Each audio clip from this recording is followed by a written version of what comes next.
Sejam bem-vindos a este segundo encontro de autores da Start & Go. É com imenso gosto que vos recebemos aqui, embora que neste nosso espaço virtual, ok? O nosso objetivo de hoje é trabalhar, partilhar ideias sobre a gestão de pessoas, um tema que é tão importante para as empresas e que mudou tanto e tão rápido nestes últimos tempos. Para quem não sabe, embora esteja a haver muitas caras conhecidas que já sabem do que é que eu vou falar, a Start & Go é um projeto que tem como propósito a criação e partilha de conhecimento que ajudem os nossos empreendedores e empresários a desenvolver melhor os seus projetos. Portanto, trabalhamos a temática do empreendedorismo e da gestão nas suas diferentes valências, sempre procurando partilhar conteúdos de qualidade e de especialistas que fazem parte da nossa rede. Hoje vamos falar de recursos humanos, como já tive a oportunidade de dizer, e para moderar um painel composto essencialmente por senhoras. Portanto, estávamos aqui a comentar que hoje o meu colega André está no meio das mulheres. Portanto, o André vai moderar este painel. O André é autor da Start & Go para as temáticas de gestão da qualidade. É também consultor e gestor de projetos de mudança nas empresas. Além de tudo, e principalmente, é um amigo e também um antigo colega de empresa. André, a palavra é tua, passo-te a bola. Obrigado e desde já agradeço também a oportunidade de estar presente neste debate. Onde eu estava, ao ponto em que eu estava. E passando a apresentar este painel fantástico que a Mónica reuniu para esta sessão, enfim, por ordem alfabética e sem nenhuma ordem especial. Começo pela Carla Sepúlveda, consultora internacional, coach, trainer, atualmente CEO da Believe to Win e com 20 anos como gestora de formação profissional e diversos projetos em Portugal e nos Palopes, com particular enfoque na Guiné-Bissau, onde, tal como em Portugal, fez alguns projetos de empreendedorismo social e também está ligada à rede das mulheres empresárias e empreendedoras da Guiné-Bissau e também tem uma rubrica no Porto Canal chamada Faz Acontecer já há alguns anos sobre empreendedorismo e gestão de recursos humanos e também tem, já agora se me permitem, um projeto muito interessante, que eu considero muito interessante, de apoio ao envelhecimento ativo, o Flores com Amor, que sugiro que pesquisem. Depois, também por ordem alfabética, a Daniela Moreira, atualmente diretora na BWS Consulting, já há alguns anos, depois de ter passado também vários anos pela Dale Carnegie Training Portugal, uma empresa com bastante renome na área do desenvolvimento pessoal, e isto depois de ter começado na área financeira, que foi a sua base, mas o que lhe permite, no fundo, agora ter uma visão bastante mais abrangente de todas estas questões ligadas à gestão de recursos humanos.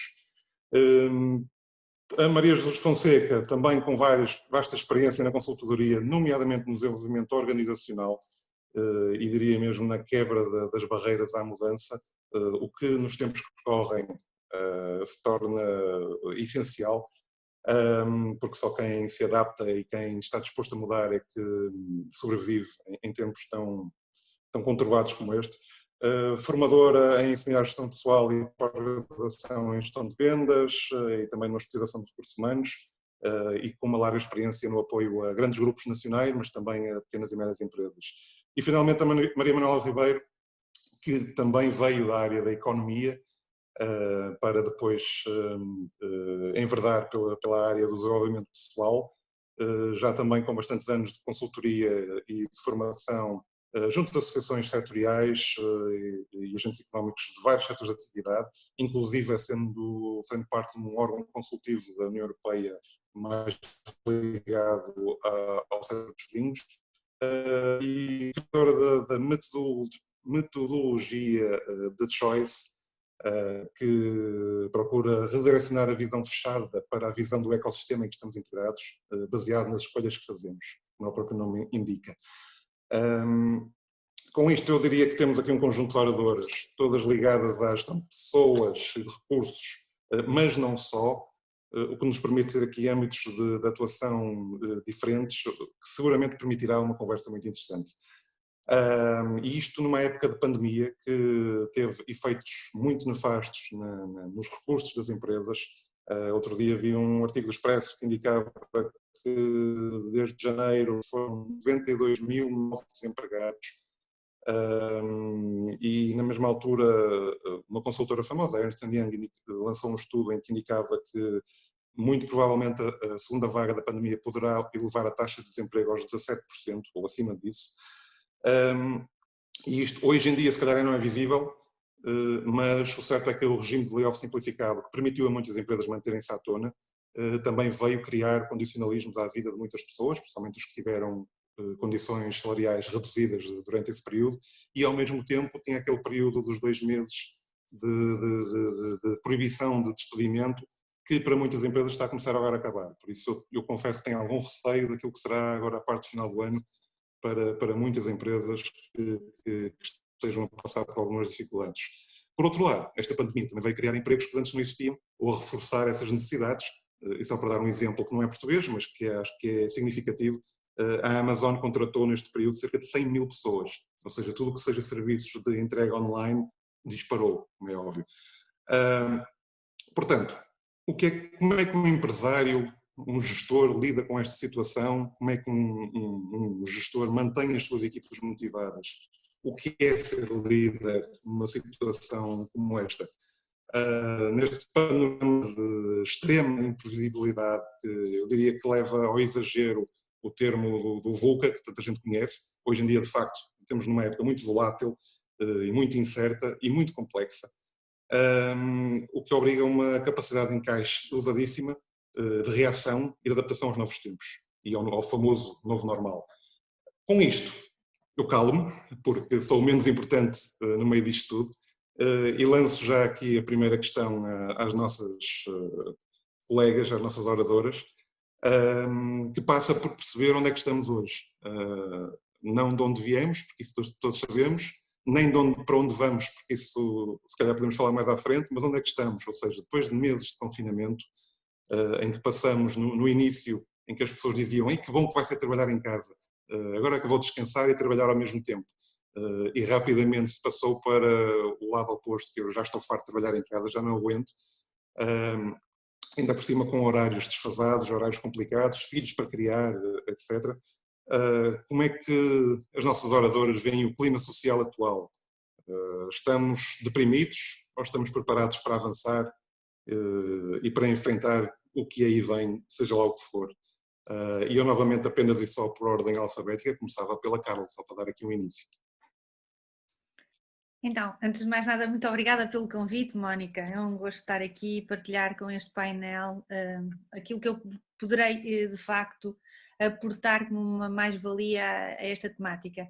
E André, foi uma excelente introdução e, efetivamente, estamos num mundo desafiante, estamos no meio de um mar, cada um no seu barco. Eu nunca concordei muito que estávamos todos no mesmo barco. Nós estamos no mesmo mar, a remar cada um para onde pode ir, para de facto fazer face a estas mudanças muito repentinas, que sobretudo foi aquilo que aconteceu.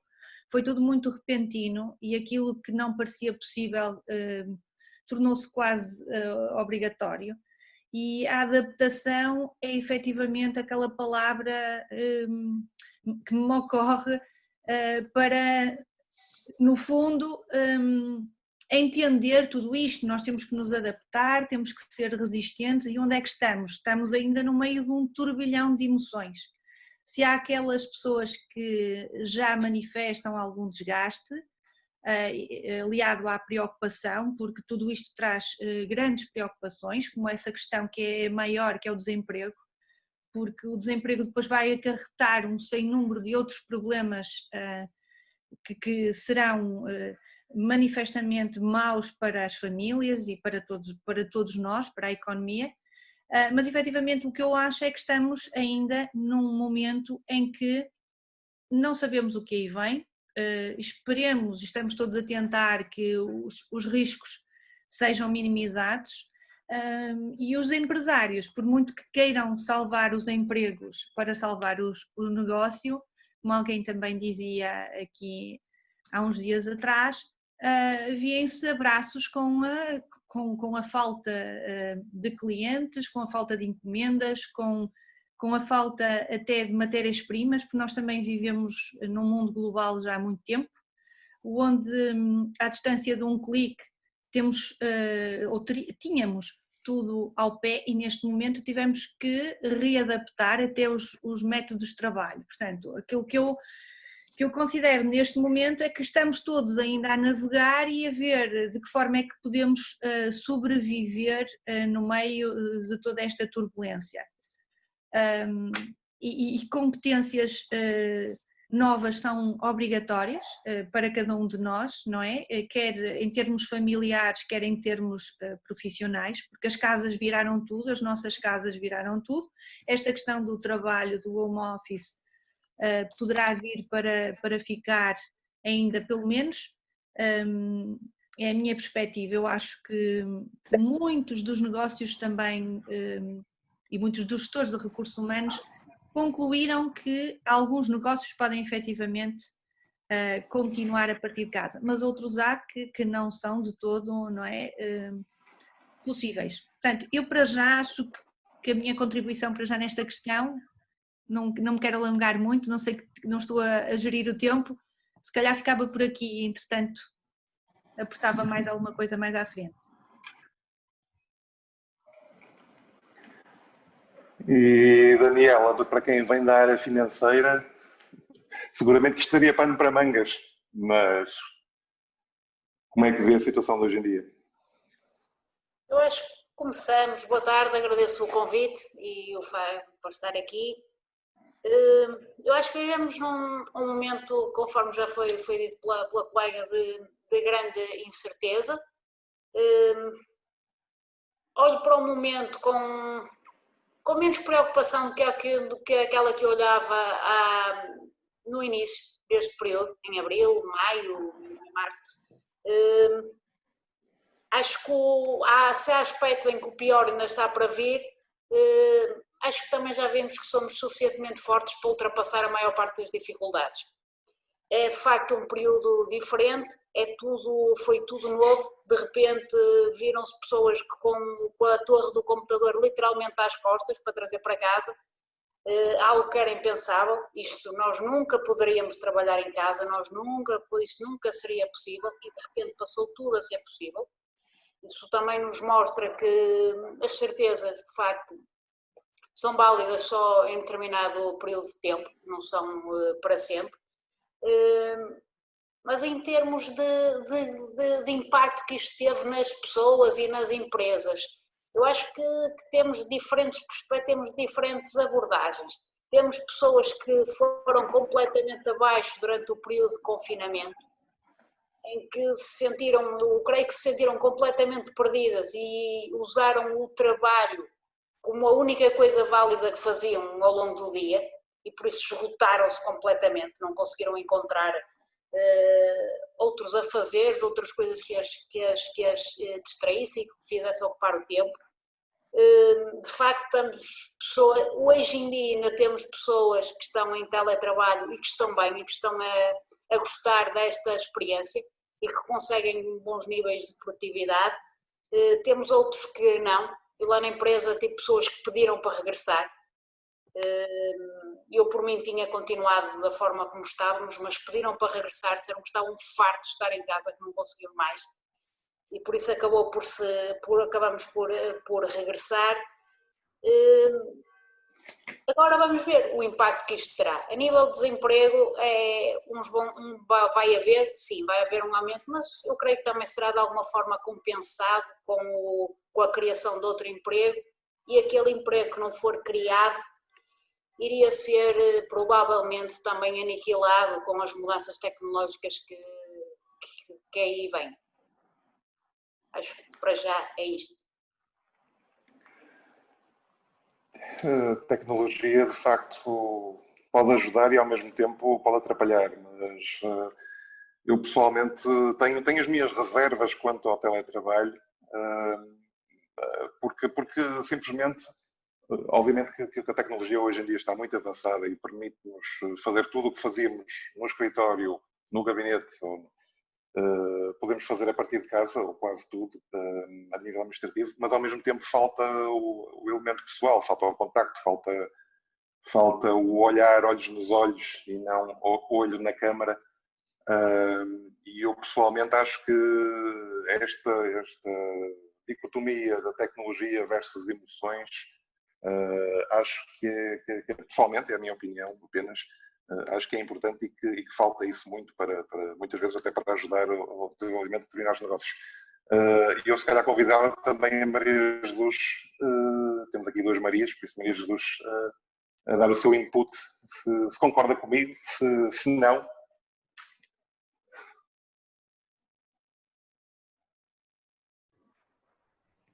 Ora, muito boa tarde a todos. E antes de mais também obrigada à Mónica, a mentora e líder deste projeto, e agradecer este convite. Agradecer também a quem nos está a ouvir.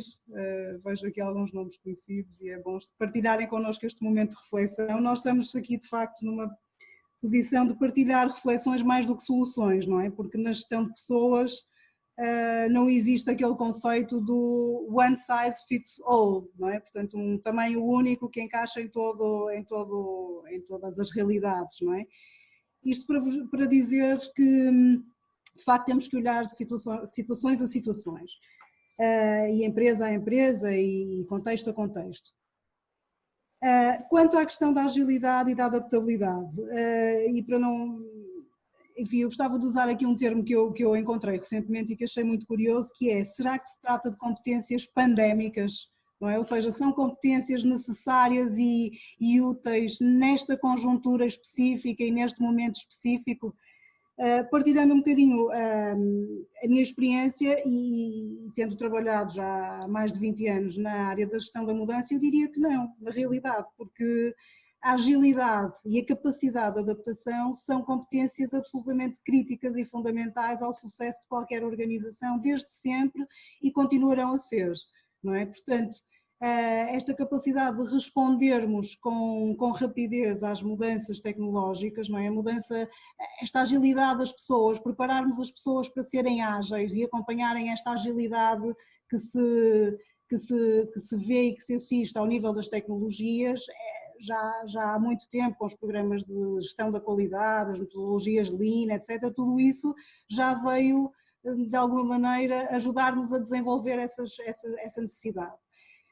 E o teletrabalho, na verdade, daquilo que tenho ouvido, do feedback que tenho tido, o que eu me apercebo é que o teletrabalho resultou melhor nos casos do que noutros, e muito dependente de facto da empresa já ter um bocadinho esta cultura implementada, esta cultura da qualidade, da agilidade, da mudança, da inovação. Empresas mais tradicionais, com infraestruturas ainda menos desenvolvidas e com uma mentalidade mais conservadora, tiveram naturalmente mais dificuldades nesta fase.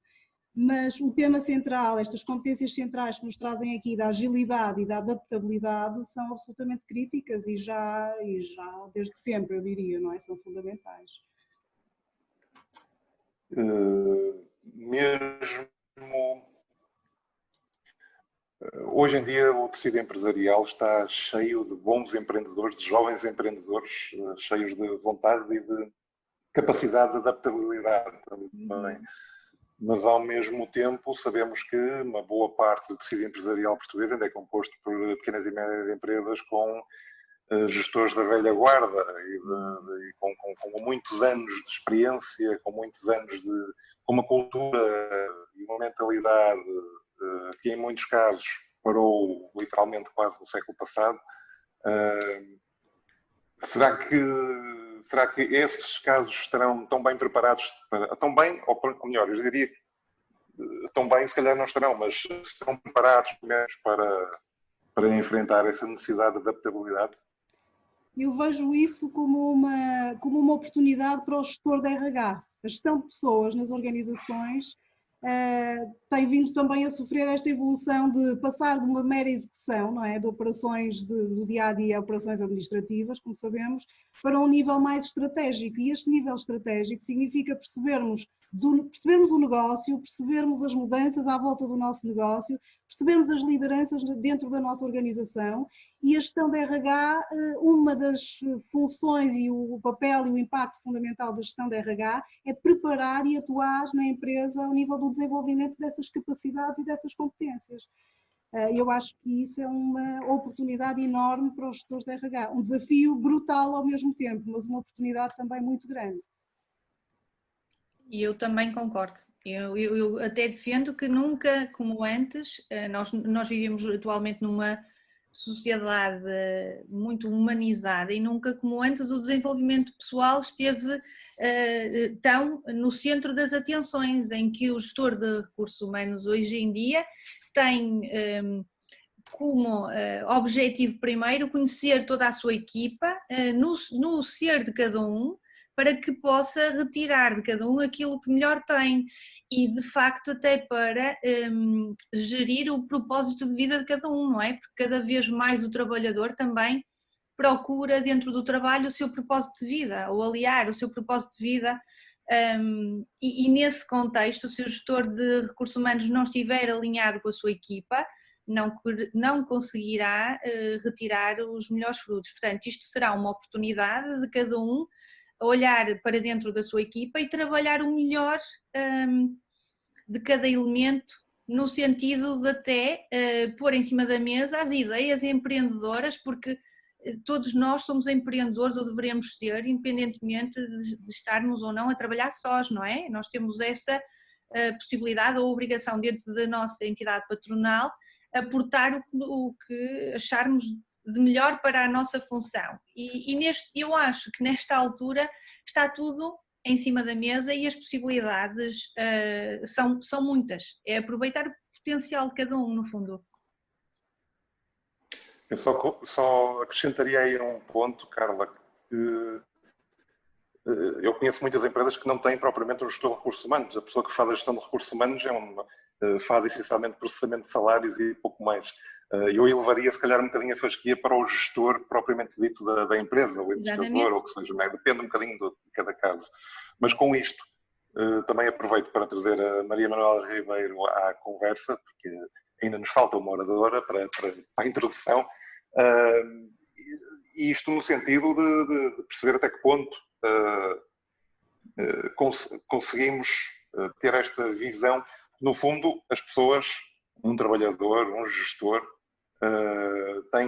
sabemos que muitas vezes as pessoas têm muita tendência a olhar para o seu próprio umbigo, olhar para aquilo que eu faço e não propriamente olhar para o todo, para a organização. Mas neste caso, eu diria que é quase imperativo que a pessoa tome consciência do ecossistema em que estamos inseridos, para usar um termo que até é mais seu do que meu. Estamos preparados para enfrentar a mudança, para fazer as escolhas certas, para usar o termo do seu programa do Choice. Exatamente. Obrigada, André, obrigada, Mónica, pela oportunidade, e aos colegas também, de estar aqui a partilhar estas ideias, e de facto é isso que o André disse. Eu acho que nós estamos a viver um tempo que é único, incrível, com umas oportunidades incríveis, e de facto nós vamos ter, e todos estamos a ser convidados a ter essa opção, escolher. E o que é que eu estou a escolher? Nós nunca vivemos isto de repente cai-nos na sopa, e agora o que é que eu faço com esta história? Como é que eu acho para o momento hoje? Acho que muitos de nós estamos cansados, as pessoas estão muito cansadas, estão a ficar exaustas, e se calhar é mesmo nesse ponto de exaustão que chega a outra questão, tipo, ok, mas o que é que eu vou fazer com isto, sabendo que isto ainda vai continuar? Há um termo que eu acho muito interessante. Eu logo no princípio penso, uma das coisas que me veio muito foi a questão da flexibilidade. E estando ligada a empresas, a processos e a pessoas, o que é que eu via muitas vezes nas empresas? Vamos fazer isto novo. E, novo, não sei se eu faço. Em tempos de Covid nós fazemos tudo. O que nós queremos é resolver. Ou seja, uma capacidade de flexibilidade muito maior, que nós queremos é resolver. E eu acredito nisso. Eu acho que os gestores podem fazer isso. Agora, há uma parte antes de todo este processo, que é o próprio gestor fazer a sua própria análise de como é que ele está. Eu acho que nunca, tanto como hoje, as pessoas estão perdidas e precisam de um líder que os oriente. Eu tenho visto uns artigos da McKinsey & Company muito interessantes sobre isso, em que eles falam sobre coisas muito simples, do género permitir que as pessoas sintam pena de ter perdido alguma coisa, porque tem que fazer o luto, de facto, do lugar que perdeu, às vezes coisas tão simples como outro dia um colega meu dizia: deixei de ter tempo para andar de carro de uma cidade para outra, de um cliente para outra, perdi tempo para pensar, perdi tempo para pôr os telefonemas em dia. Pessoas que deixaram de ir de metro, perderam tempo a pensar, e eles falavam muito nisto, nesta capacidade das pessoas assumirem onde é que elas estão, para depois a partir daí dar o salto. E os líderes serem muito eles próprios, eles olharem para eles, assumirem os seus próprios sentimentos e depois perceberem. Nós também não sabemos muito bem para onde é que isto está a ir, mas nós temos que assumir, não sabemos, mas vamos criar planos. E isso é uma coisa que eu sinto que nem sempre é fácil de fazer, mas é criar planos, criar cenários, pensar o que é que eu tenho que fazer e ter as equipas nessa viagem. No fundo, estamos todos a ser convidados a fazer uma viagem em conjunto, esse tal ecossistema. Nós nunca fomos tão importantes uns para os outros como somos agora. Se eu tenho a máscara, se não tenho a máscara, não é questão do encarregado, não é questão do filho do patrão, não é questão do patrão, eu sou responsável. E eu acho que o Covid trouxe muito isso, trouxe muito essa questão de eu sou responsável por mim, eu sou responsável pelos outros. Eu acho que isso pode ser muito aproveitado em termos de gestão, porque eu em termos de gestão, eu sou responsável, eu sou o cliente, eu sou o fornecedor, o que é que eu entrego? E eu acho que o Covid traz essa proposta. Eu acho que podemos olhar para isto como uma proposta muito interessante, de facto mudar mentalidades e dar o salto. Todos achávamos que o modelo estava esgotado, se calhar esta é uma oportunidade para repensar modelos. E vejo muito isso nesse sentido. Acho que é uma oportunidade incrível de pegarmos nas coisas e dizer, ok, como é que eu consigo sair daqui, como é que eu consigo viver com isto e como é que eu consigo melhorar? E muito seguindo o que a Carla dizia, qual é o meaning, qual é o propósito, porque é que nós estamos a fazer isto? E portanto acho que os gestores podem, talvez não estejam ainda, mas acho que podem estar, acho que é só essa consciência dessa escolha, o que é que eu quero escolher e o que é que eu quero fazer daqui para a frente. Acho que estamos todos a ser convidados a fazer isso. Sim, isto no fundo obriga os gestores, os líderes, sejam os gestores das empresas, sejam os gestores de recursos humanos, sejam os chefes de equipas que têm pessoas a seu cargo, a olhar para quem está à sua volta e a encontrar formas de desmotivar precisamente para essa mudança e para essa adaptação. Mas isto envolve também uma redefinição de tudo o que era o planeamento estratégico da empresa. Daniela, como é que isto se faz? Como é que, de repente, mudamos toda a estratégia que tínhamos planeado para 2020 e isto vira tudo de pernas para o ar? E como é que nos ajustamos? O início não é fácil. O início acho que causa alguma... Acho que ficamos congelados completamente. Acho que houve ali um período, acho que aconteceu quase todos, de congelarmos e vermos o que é que vai ser agora. Já foram aqui ditas algumas palavras que eu fui tomando notas e que acho que fazem sentido. Há pouco a colega Manuela Ribeira referiu a palavra oportunidade. Eu acho que é isso mesmo. Esta nova fase, por mais negativa que muita gente tenha a tendência de olhar para ela e que está a ter impactos muito grandes a nível humano, para além dos impactos económicos, isto é uma oportunidade que temos de nos reinventarmos e de reinventarmos a forma como trabalhamos e como nos relacionamos uns com os outros. Tudo isto vai fazer com que a estratégia das próprias organizações também tenha que ser alterada e ser reajustada. Às vezes os reajustes são bastante significativos, porque aquilo que era feito e que assentava só em questões muito presenciais, não é possível de facto ser feito e a mudança tem que ser mesmo drástica e radical. Há um aspecto também que tem sido falado sobre o papel do gestor de recursos humanos, e a Mónica de certeza que se identifica nisto, no que eu vou dizer agora, qualquer mudança que haja a nível de recursos humanos, desenvolvimento pessoal, o principal responsável é o gestor da organização. Não entendo que seja o gestor de recursos humanos. O gestor de recursos humanos também, mas se não houver o envolvimento da gestão de topo, não faz sentido, nem corre da mesma forma. Porque eu entendo que o gestor de recursos humanos é quase um empreendedor que tem de levar o que é de bom e o que é que ele entende que pode fazer desenvolver a organização e as pessoas à gestão de topo, mas não é responsável por si só pelo desenvolvimento. É mais é fundamental, é uma peça fundamental, mas tem que haver a ligação obrigatória com a gestão de topo, senão eu creio que não funciona. Pronto, relativamente à questão da estratégia, a estratégia não tem só a ver com mudanças a nível da forma como chegamos aos clientes, dos produtos ou serviços que vendemos ou prestamos, tem também a ver com a estratégia que temos na forma como gerimos as pessoas. A tecnologia, conforme disse há pouco, ela ajuda em muita coisa.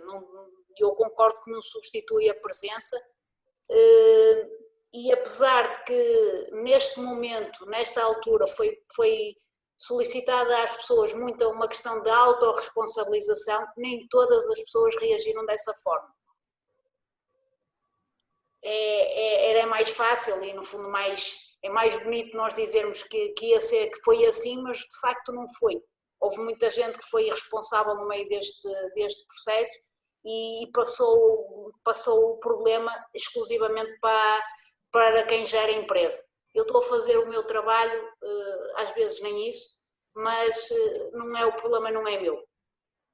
E por isso isto colocou aqui questões também de como é que nós nos relacionamos com as pessoas, com quem trabalhamos, como é que se definem trabalhos, quais são as revisões a nível de procedimentos que têm de ser feitas, que procedimentos de controle devem ou não existir, porque há vantagens e desvantagens deles serem implementados, e como estamos a falar de pessoas e não de máquinas, o resultado depende muito também da outra parte, e por isso isto obriga, a mudança estratégica obriga a criatividade por parte da organização como um todo. Creio que se deverá ouvir diferentes partes e diferentes perspectivas dentro da organização. Devemos estar atentos também ao que se passa noutros setores e noutras empresas, numa questão de tentarmos aproveitar boas práticas e o que é feito de bom, para tentarmos de forma o mais rápida possível adaptarmos, ou melhor, que este seja o nosso novo normal.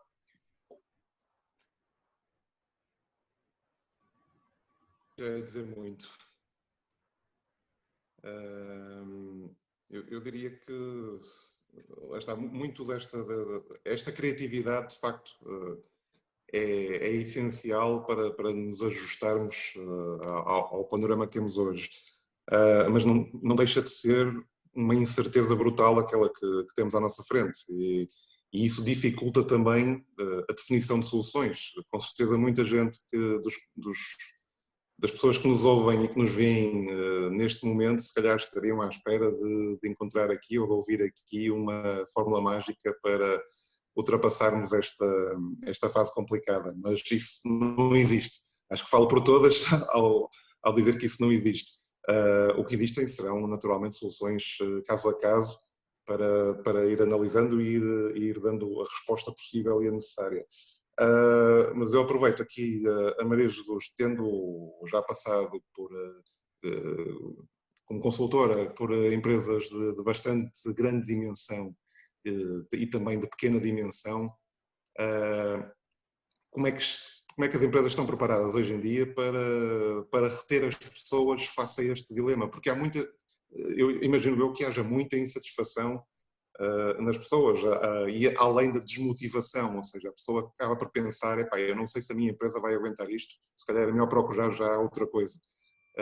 Partindo do princípio que as empresas, estamos a falar de empresas que têm pés e pernas para andar e para se aguentar, como é que fazemos a gestão de talento numa fase destas?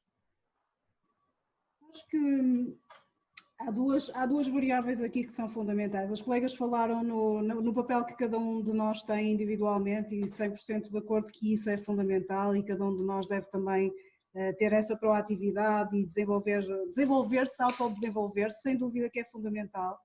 Mas também não posso deixar de referir aqui as lideranças, mais uma vez, e a própria cultura da organização. E, por exemplo, o papel porque a gestão de recursos humanos, na verdade, nas empresas não é uma função isolada, não é uma função de gabinete, não é? É uma função perfeitamente integrada e tem que estar integrada e tem que estar, de alguma forma, até espartilhada pelas várias lideranças dentro da organização, não é? Nós não gerimos os recursos, não somos, o ónus de toda a mudança e de todo o desenvolvimento da empresa e de todo o crescimento não está certamente nos recursos humanos, mas está assim numa trilogia que eu acho que é fundamental, que é, digamos, a gestão financeira, a gestão de topo e a gestão de recursos humanos ali ao lado, porque as decisões não podem ser só tomadas em função de orçamentos e do capital financeiro da empresa. Temos que pensar se temos as pessoas, se temos o potencial, se não temos, como é que as vamos recrutar, como é que as vamos atrair e como é que as vamos reter. E isso envolve, de facto, um trabalho de equipa e um esforço de equipa grande, e o ONU não está certamente no gestor de RH.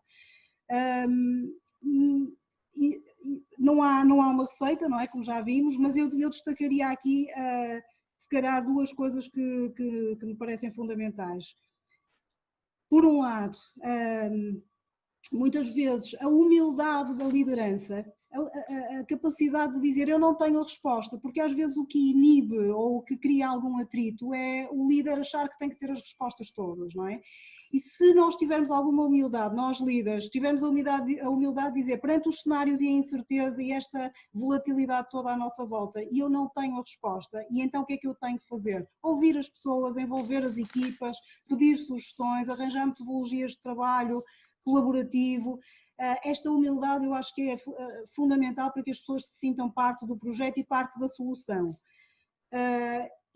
Outra competência, outra característica também que tem sido muito realçada e que eu gostava também de mais uma vez aqui a frisar, a questão da resiliência, não é? A capacidade de recomeçar. Não vamos acertar sempre, não vamos sempre tomar as melhores decisões, mas somos resilientes e temos a capacidade de corrigir a trajetória quando não estamos no trilho certo. E tudo isto feito com muita transparência e autenticidade para as equipas, porque as equipas percebem nestes contextos que isto vai ser uma realidade e que as decisões não são sempre as mais acertadas e o que é hoje verdadeiro daqui a pouco, daqui a meia hora, daqui a um dia ou dois, já não é.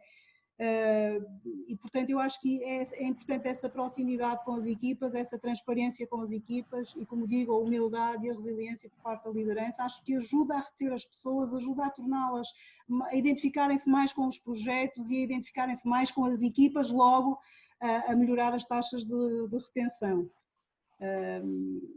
E depois aquela questão também do walk the talk, não é? Porque muitas vezes definimos, toda a gente percebe que o caminho é este e que é importante sermos ágeis e é importante termos a capacidade de adaptação e é importante a mudança, mas depois na prática, portanto isto ao nível do discurso funciona, mas depois na prática muitas vezes as pessoas emperram, não é? E acabam por não ter essa capacidade de dar o salto e de arriscar e não se cria nas empresas uma cultura em que as pessoas possam experimentar, errar e testar e voltar a fazer de forma diferente, com melhores resultados ou eventualmente até com piores resultados.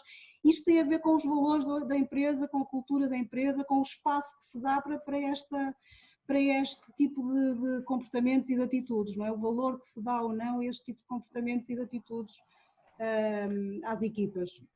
Esta autonomia, esta capacidade de decisão, e no fundo o ágil, eu associo o ágil, este conceito de agilidade muito a isso, não é? A capacidade de comunicarmos de uma forma mais, por um lado termos, voltando um bocadinho à questão inicial até do André, não é? Esta questão da estabilidade ou da mudança. É evidente que as pessoas precisam ter alguma estabilidade e alguma segurança, e isso é-nos dado pelas tecnologias e pelas metodologias de tomada de decisão, de análise de problemas. Portanto, temos ali um fio condutor, metodologias estruturadas que nos ajudam a isso, mas depois temos a capacidade das pessoas para enfrentarem e lidarem com situações novas, não é? E para isso têm que estar unidas, têm que estar ligadas, têm que comunicar e têm que se criar aqui laços de confiança, mesmo à distância, não é? Mesmo à distância. Sim, sim. Enfim. Sim, eu diria que a Maria pegou aqui num ponto que eu considero que realmente é extremamente importante, que é a cultura do erro, não é? O permitir experimentar, e se errarmos, voltamos atrás, analisamos e voltamos a tentar de outra forma. Isso é uma mentalidade que não existe em muitos lados, em muitas organizações, em muitas empresas. Porque o erro é logo motivo para o apontar de dedos e justificações e os atritos. Mas de facto, nesta altura, isso pode fazer parte, isto pegando um bocadinho naquilo que foi dito há pouco, pode fazer parte do tal processo de criatividade, porque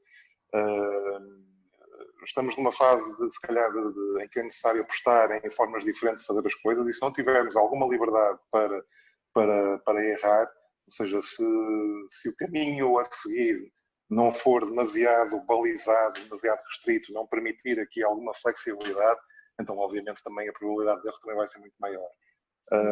Mas eu pegava num ponto que a Manuela falou há pouco, quando fez a sua intervenção, que falava no cansaço das pessoas e o que é que eu faço agora, e pegando nisto que estávamos agora a falar, na oportunidade de nos reinventarmos e a oportunidade que toda esta situação nos permite, ou nos proporciona, pego também numa pergunta que a Manuela fez há pouco, um bocadinho retórica, mas eu agora torno-a mais efetiva. O que é que eu faço? Como é que fazemos isto? Uma das coisas que podemos fazer é exatamente parar de fazer de conta que não aconteceu nada. Não é?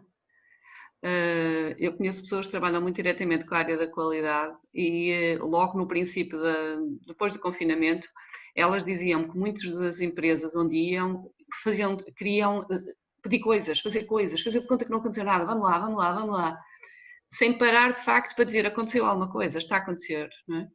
E portanto está a acontecer, primeiro eu tenho que ver do que aconteceu, o que é que, quase que fazer um plano, dizer o que é que correu bem, o que é que correu mal, o que é que eu já perdi, o que é que eu posso ganhar, qual é a alternativa A, qual é a alternativa B, parar algum tempo a pensar e criar cenários de ação relativamente a isso. E partilhar isso com as equipas, como falávamos agora há bocado, que as equipas sejam co-criadoras connosco naquilo que pode ser o futuro. Eu tenho aqui uma empresa, uma lojinha perto de casa, que é um exemplo interessantíssimo. É uma loja que vendia roupas para festas. E, portanto, eu passava na montra e a montra o que é que tinha? Vestidos com brilhos, vestidos mais compridos, menos compridos, mas era vestidos de festas. As festas acabaram. Então, de repente, eu olhei e disse assim, pá, mas a montra está estranha, está diferente. Pura e simplesmente transformaram aquilo numa sapataria. Ele tem mesinhas, tem sapatos e tem vestidos atrás. Ou seja, rapidamente, ou se não foi rapidamente, pelo menos eles pensaram, sapatos as pessoas vão continuar a usar, muito mais depressa do que os vestidos de noite. E se calhar é um bocado isso. Algumas empresas, claro que não podem sair de fazer vestidos para fazer sapatos, mas a forma como eu posso olhar para as coisas, que clientes é que eu perdi, que clientes é que eu posso ganhar, em que equipas é que eu posso passar a fazer isto, em que equipas é que eu posso não passar a fazer, como é que eu garanto a segurança dos meus funcionários. No fundo é conseguir parar um pouco, parar e olhar. E a partir daí desenhar alguns cenários. E um cenário positivo, um pessimista, um otimista, um pessimista, um mais provável, mas que seja uma coisa ponderada e com abertura, com essa criatividade para dizer o otimista vai ter isto, o pessimista vai ter aquilo, e muitas das nossas PMEs não estão muito habituadas a fazer esta programação. As coisas vão acontecendo e nós vamos seguindo.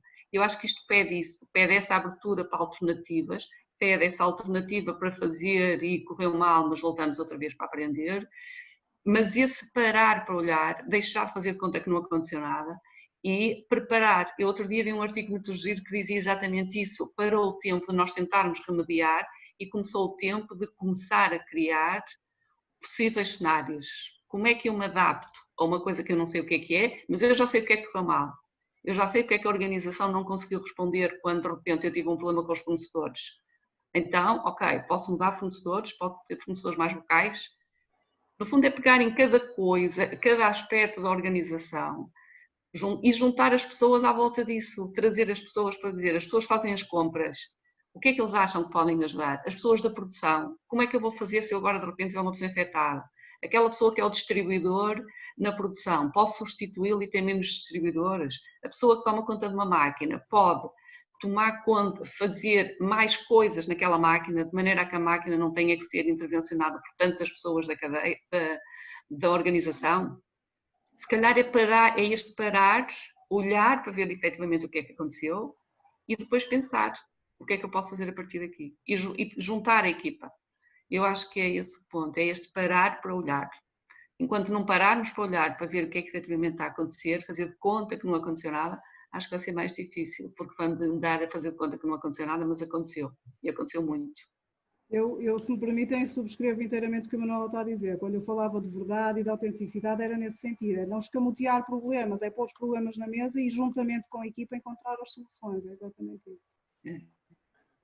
E eu já agora também diria, só aqui fazer um apontamento, até para, olhando para o nosso tecido empresarial, efetivamente o gestor de topo até passará a ter uma tarefa facilitada, que é ouvir algumas soluções e não ficar com a responsabilidade isolada, não é, de criar ele próprio soluções e apresentar à equipa. Então aí terá uma panóplia de soluções ou possíveis soluções e terá depois que fazer a escolha mais acertada e dentro daquilo que considerar mais oportuno para a estratégia da empresa. E se me permitem também puxar um pouco a brasa à minha sardinha, porque a minha base é da qualidade, uma das ferramentas que esta última versão da norma de qualidade aí de 2001 veio trazer é a gestão de risco, a análise de risco, que é um conceito já muito antigo, principalmente para quem está na indústria automóvel já o conhece há muitos anos, mas que enquadra perfeitamente nesta questão que a Manuela levantou e que vocês acabam por reforçar, do parar para pensar um bocadinho e desenhar os cenários possíveis. A questão da possibilidade, do desenho das possibilidades que podem ocorrer, mais pessimistas, mais otimistas, permite-nos, obviamente, preparar-nos com muito mais eficácia para qualquer coisa que, entretanto, possa surgir. É óbvio que, se calhar, nunca conseguimos pensar em tudo. Há sempre imponderáveis, mas pelo menos de uma forma se calhar mais macro, tendo aqui um desenho e que na esmagadora maioria dos casos não deve ser feito por uma pessoa só, deve ser feito em equipa, precisamente para ter não só vários pontos de vista, mas também uma concordância e um alinhamento entre todos, entre uma equipa. Acho que esse pode ser um ponto importante. Desculpe, eu não sei se tem tempo, só para dar um exemplo concreto de uma empresa da zona perto de Caminha, acho eu, que faz lareiras. E foi muito impressionante porque ele partilhava que a filha, que eu achei incrível, a filha tinha ajudado a desenvolver ou a aplicar realidade aumentada para ele apresentar as lareiras aos clientes, uma vez que agora já não podia ir às feiras. E foi incrível, porque ele dizia que andava a aprender com a filha de 16 ou 17 anos. E tinha uma lareira verdadeira e depois tinha uma lareira em realidade aumentada. E ele estava a dizer que aquilo estava a funcionar lindamente. E hoje é incrível, porque ele pura e simplesmente adaptou-se, foi buscar tudo que era know-how da filha, não é? De novas alternativas, e já estava a fazer isso. E estamos a falar o que foi início de junho. Porque ele, como deixou, já não podia ir à feira, e ele tinha que arranjar uma maneira de apresentar as lareiras. Eu achei isto incrível. E um exemplo maravilhoso. Como já há pouco tínhamos falado, a tecnologia, obviamente, que também veio ajudar imenso às empresas tornarem a ganhar contacto com o público. Há uns anos atrás falava-se muito na necessidade do tecido empresarial português partir para a internacionalização, para ganhar mercado, para ganhar clientes. Hoje em dia estamos com uma necessidade imensa de muitas empresas que ainda lhes falta essa presença digital, de se aventurarem na venda online, ou pelo menos na apresentação de produtos online e de serviços, precisamente para poder assim chegar às pessoas que hoje estão impossibilitadas de o fazer, porque já não há feiras, ou há pouquíssimas feiras, já não há muita gente a ir às lojas e às fábricas, por isso naturalmente as empresas também têm que procurar outras formas de chegar ao seu público. André, posso só dizer aqui uma coisa? Força, claro. Esse exemplo é engraçado e transpondo isso para o público interno, não é? Por exemplo, da Manuela refere a como chegar ao público externo, mas chegar ao público interno também é importante, porque um dos problemas também que nós encontramos nas organizações muitas vezes é um generation gap, não é? São as novas gerações muito mais tecnológicas e ágeis nestas matérias, não é? Nestas competências, e os mais antigos e os mais com faixas etárias mais elevadas, com maior dificuldade a esse nível. E se calhar criar aqui formas, exercícios desse género, metodologias desse género, para também motivar o público interno a atualizar-se e a adquirir competências e a desenvolver novas competências e a aproximar estas diferentes gerações, pode ser interessante também.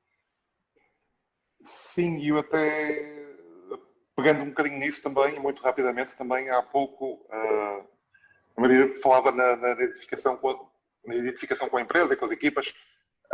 Eu diria que é importante também, precisamente para o envolvimento de todos, desde quem está acima na organização até às pessoas que estão na linha de produção todos os dias a dar o litro, é importante que haja uma personalização da comunicação. Eu diria que a fixar um edital, um memorando, ou que seja, num quadro de equipa e esperar que toda a gente que passe por ali que leia aquilo com indicações de como reagir ao Covid ou de como enfrentar, sei lá, os novos tempos ou as regras de layoff ou coisa parecida, essa impessoalidade aumenta muito mais o distanciamento do colaborador com a empresa. Havendo uma comunicação pessoal com as devidas distâncias, o devido isolamento físico para evitar contágios, se for o caso, mas uma comunicação pessoal, o descer das escadas do primeiro andar até ao chão de fábrica, para falar com as pessoas, isso dá a quem ouve uma sensação de envolvimento e de alinhamento da própria organização entre todos, e não só dos que estão na gestão e dos que estão cá em baixo na produção, que é benéfico para depois que a pessoa se sinta minimamente identificada com a empresa. Estamos precisamente a esgotar o tempo. Eu creio que podemos eventualmente iniciar aqui um período de questões para o público, para quem tenha questões a colocar, dúvidas para esclarecer, ou às vezes pegar em algum ponto específico. Portanto, eu creio que podemos avançar já para essa fase. Não sei, Mónica, se queres... Eu tenho uma questão, portanto, se calhar vou abrir as hostilidades. Aproveito para dizer que falem agora ou calem-se para sempre, é mais ou menos assim. Eu tenho aqui uma questão. Falou-se muito da importância do gestor de recursos humanos. A verdade é que, e isto foi dito pela Carla, pela Maria, pela Daniela, e eu partilho da opinião da Daniela, não há processo de mudança nas organizações, sejam grandes, pequenas, ou mais ou menos, se não houver o alto patrocínio, digamos assim, da liderança de topo ou da gestão de topo. Contudo, as pequenas e médias empresas, muitas delas, não têm recursos para ter um gestor de recursos humanos. Não têm recursos financeiros, não têm recursos humanos. Sugestões, o que é que elas podem fazer? Porque isso leva-me a outro pensamento também. Nós colocamos muita pressão, um ónus muito grande nos ombros do gestor, do patrão, que é o que acontece nestas empresas, do líder mesmo, nas empresas maiores, que também é ser humano. Okay, que também perdeu qualquer coisa, como dizia a Manuela, que também viu alteradas as suas rotinas, que tem as preocupações de manter o negócio a funcionar. como é que nós, não tendo esta capacidade, o que é que estas pequenas e médias empresas podem fazer? É uma das perguntas. Recorrer a um serviço externo, a um consultor externo, por exemplo, puxando a brasa à minha sardinha, que em termos assim, se não quer ficar efetivamente com essa responsabilidade e esse ónus e pretende fazer uma abordagem em termos de competências pessoais ou desenvolvimento pessoal, terá que passar por aí, na minha opinião. Concordo que o nosso tecido empresarial é realmente complicado a esse nível e cada vez mais, não é? Mas acho que poderá, isto é uma sugestão minha, passar por aí. Não sei se os colegas têm outras ideias, mas a minha ocorre-me dizer, porque cada vez mais as empresas também recorrem, não é? Serviços a pequenos serviços externos e não obriga a que tenha precisamente um gestor para aquele processo só. Há outra entidade que eu acho que pode ser fundamental neste processo, que já fazem muito isso, que são as associações setoriais. É impressionante como as associações setoriais fazem imensos projetos de internacionalização, ajudam as empresas a ir a feiras, ajudam as empresas a ter outro tipo de posicionamento comercial e não fazem o mesmo tipo de atividade com a área dos recursos humanos e com a área da gestão. E, portanto, acho que elas podem ser fundamentais também, porque elas têm o conjunto dos agentes económicos, elas podem criar programas para esses agentes económicos e acho que elas podem ajudar muito, porque no fundo é tratar a parte comercial como fundamental, claro que é que eu tenho que ter vendas, mas depois eu tenho que ter toda a estrutura atrás que me suporta às vendas. E a estrutura atrás que me suporta às vendas é uma estrutura que é uma estrutura financeira, que é uma estrutura de qualidade, que é uma estrutura de serviço e que depende das pessoas e depende da forma como as pessoas são geridas. Portanto, eu acho que podia ser interessante, há algumas associações que já pensam nisso, há algumas associações que até já tentam fazer isso, mas acho que as associações empresariais, as associações setoriais, que como disse, algumas fazem trabalhos incríveis na área comercial, acho que podiam também ajudar e podiam trazer um aporte importante nessa área. Eu, pela minha parte, complementaria também, para além do que os colegas disseram, a importância da formação internamente em termos de gestão de recursos humanos, porque na realidade eu acho que, como eu dizia há pouco, pode não existir o departamento, mas a função existe, porque as pessoas, os líderes lideram as equipas e têm que as desenvolver, os líderes avaliam desempenho, os líderes colaboram nos processos de recrutamento, quando há necessidades de recrutamento, e portanto há aqui há que perceber, há que ter alguém na organização também que perceba minimamente como é que pode contribuir de um modo, porque as métricas estão a mudar, não é? O que é que quando nós avaliamos num processo de recrutamento, avaliamos as competências, já não são só as competências técnicas e o passado da pessoa que nos interessa-nos perceber esta capacidade de adaptação, se ela tem ou não, como é que ela pode lidar, como é que ela lida com incerteza, não é? Como avaliar estas competências mais do domínio comportamental. Portanto, eu acho que as pessoas têm que ter alguma preparação. Claro que a ajuda externa de especialistas é fundamental, mas alguma formação também para quem lida com as pessoas e para quem gera equipas, acho que é fundamental. Porque a função está lá, não é? De uma forma mesmo que informal, a função existe na organização. Obrigada. Posso? É assim, eu falando agora até me vou bater a mim própria.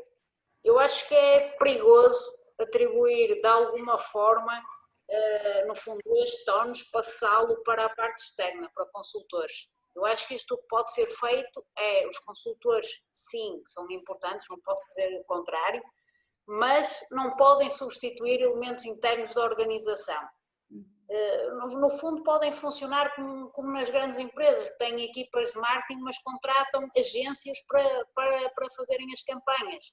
Eles no fundo coordenam, ajudam, mas no fundo não fica tudo fora. Eu acho que também aqui, apesar de muitas vezes estamos a falar de estruturas muito pequenas, não se pode fazer o outsourcing por si só da função, porque é perigoso, porque não é alguém que está sempre na organização e, ao contrário do que é normal, que os santos da casa não fazem milagres, aqui os de fora também acho que pode ser contraproducente.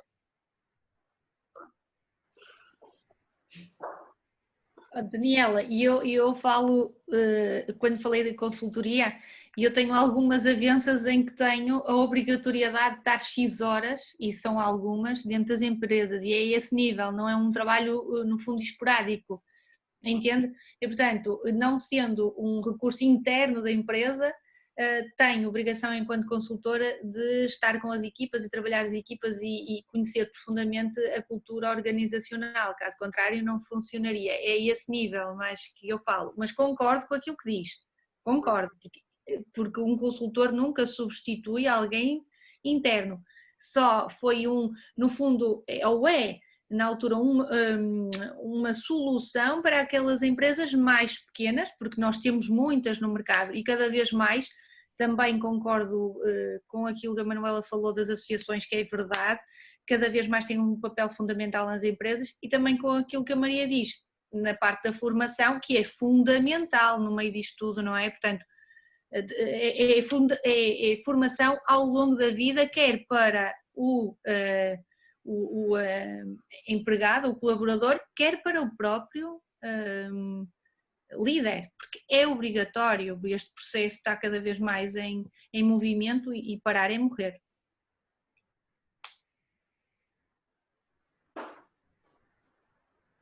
Respondemos, Mónica? Sim, exatamente.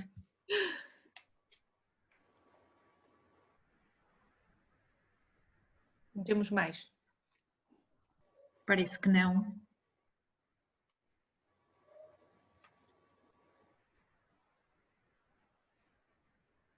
Acho que o Bruno está com vontade de fazer alguma intervenção. Força. Sim, boa tarde, Viva. Só também para responder, ainda que um bocadinho contradizendo aquilo que foi dito, mas respondendo à pergunta da Mónica, penso que a externalização é uma solução, mas eu faria se calhar ao contrário, ou seja, externalizaria aquilo que não é crítico nem estratégico para muitos dos gestores e mesmo das PMEs, e substituiria a função que geralmente ou tipicamente está alocada ao processamento salarial por uma pessoa dedicada às pessoas e colocar as pessoas no centro da estratégia de cada uma das empresas.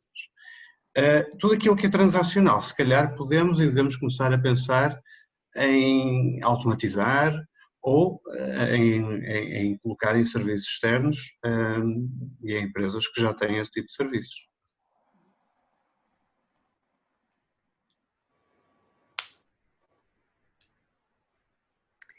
Olá, boa tarde. Eu gostaria de se calhar fazer aqui uma pequena intervenção. Não sei se é bem uma questão. Em primeiro lugar, agradecer, porque foi um painel interessante. São imensos pontos de vista, imensas perspectivas e muita experiência, pelo que eu consigo aqui ver, somando obviamente as vossas áreas de expertise e os anos todos em que estão a trabalhar nas vossas áreas. Eu juntei-me aqui à vossa conversa porque obviamente que o tema me interessa e eu trabalho exclusivamente com culturas organizacionais, portanto faço neste caso o co-design de cultura organizacional com as organizações. Este tema, a questão dos RH é muito, digamos que é muito próximo, porque nas empresas com as quais trabalho, nas equipas com as quais trabalho, tenho tido aqui alguma sorte de trabalhar com empresas que têm uma estrutura de RH perfeitamente montada e, portanto, até aqui equipas de RH grandes, com diretores de RH,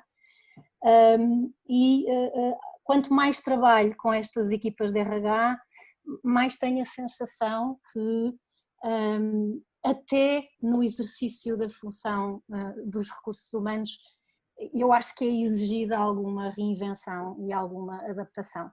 Aquilo que eu encontro nestas empresas são equipas que estão absolutamente assoberbadas em processos administrativos, portanto que estão completamente consumidas por coisas como o processamento salarial, que é perfeitamente, como dizia aqui o Bruno, é algo que pode ser colocado fora da empresa, aliás até deve, do ponto de vista de transparência e de governance e de compliance dentro das organizações, até é melhor que os salários estejam processados fora da organização e, portanto, o que eu vejo são equipas que passam a grande parte do seu tempo a prepararem, portanto, é os salários, é o cumprimento todo da legislação laboral, é a resolução dos problemas ad hoc que vão surgindo, portanto, nas equipas, questões de vida pessoal ou questões de vida profissional. E o que é que eu não vejo acontecer? Eu não vejo os diretores de RH a ocuparem e a realizarem nas empresas um papel que eu acho que é absolutamente fundamental, que é o de criarem nas organizações o espaço e as condições para que as equipas possam efetivamente, portanto, existir e contribuir de uma maneira segura com as suas ideias, com as suas questões. Vejo diretores de recursos humanos aos quais, portanto, é pedido pelo CEO que façam o steering da transformação dentro da organização, mas que depois na prática não têm o full support dos boards para fazerem o que é preciso fazer. Vejo que de repente as equipas de RH se transformaram em centros muito mais de gestão administrativa do que propriamente de auxílio à liderança e às questões mais complicadas da liderança dentro das organizações.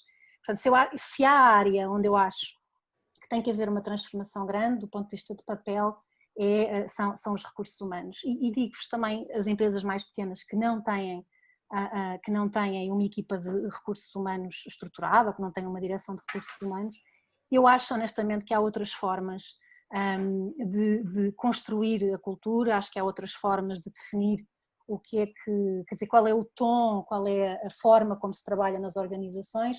Eu sou muito defensora da cocriação, portanto eu não acredito em trazermos frameworks e fazermos copy-paste dentro das organizações e, portanto, trazer o que resulta numa e tentar, portanto, colar noutra, porque resultou numa não quer dizer que vai resultar noutra. Portanto, eu acredito que as soluções para todos os problemas que as empresas estão a viver já estão dentro das organizações. Acho que é preciso criar o espaço e o tempo para as coisas serem faladas, discutidas e resolvidas. E uma das coisas que eu mais encontro no meu trabalho como consultora é, eu sou contratada para levar a cabo uma determinada mudança e quando começamos efetivamente a tentar mudar as coisas e a falar sobre os problemas, o que vem logo para cima da mesa é, nós não temos tempo para fazer esse trabalho. E, portanto, é sempre um drama as pessoas terem tempo para virem para as sessões, para as conversas, para as dinâmicas.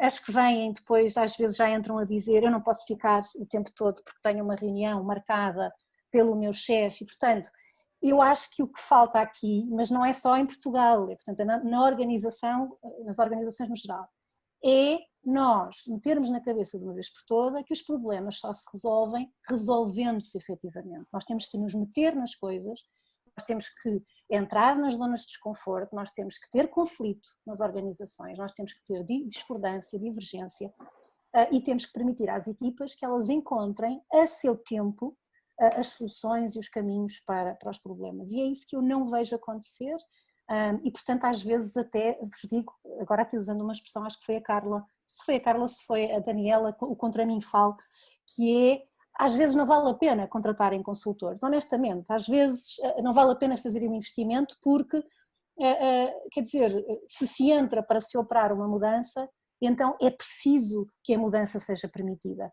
E para mudar, para as coisas mudarem, realmente é preciso começar a fazer diferente. Portanto, caso contrário, não estamos a mudar, estamos a falar sobre mudar. Portanto, são declarações de intenção e não são efetivamente a ação. Eu acho que há um caminho aqui grande a percorrer, mas que também tem muito a ver com aquilo que dizia a Manuela, é uma escolha. E se eu escolho mudar, então eu tenho que efetivamente abraçar o processo, com tudo aquilo que o processo significa, e sabendo à partida que estas coisas demoram tempo. Então, eu nunca vi uma mudança de cultura acontecer em menos de 3 anos. Nunca. Portanto, e às vezes os gestores querem a mudança para já. Portanto, mude-me aqui isto. Portanto, faça aqui a minha equipa de repente colaborar espetacularmente, mas no espaço de 3 meses, porque entretanto temos que fechar o quarter e dava-nos aqui jeito que os resultados do próximo trimestre já fossem melhores. As coisas não funcionam assim. Até é preciso dar tempo para a mudança. Ela geralmente, a não ser o Covid, que veio aqui mudar tudo quase de um dia para o outro, tudo o resto leva o seu tempo. Obrigada a todos, foi muito, muito interessante. Eu também já agora só comentando, agradeço a Cláudia, fez uma intervenção que vai muito ao encontro um pouco da experiência também que tem nos programas de mudança, que é impossível mudarmos em 1, 2 anos, não é? São sempre programas que implicam da nossa parte um trabalho de resiliência também, e de persistência, e de não desistir do foco, que não é fácil, sem dúvida, não é de um momento para o outro, não é? Inteiramente de acordo. Já agora também, dou eu a minha chega, como a Cláudia também disse na sua última frase, mas o Covid também veio mudar isso tudo. Por isso, a necessidade de mudança, nesta altura, para muitas empresas acaba por ser urgente. Tem é que ser sustentável, precisamente.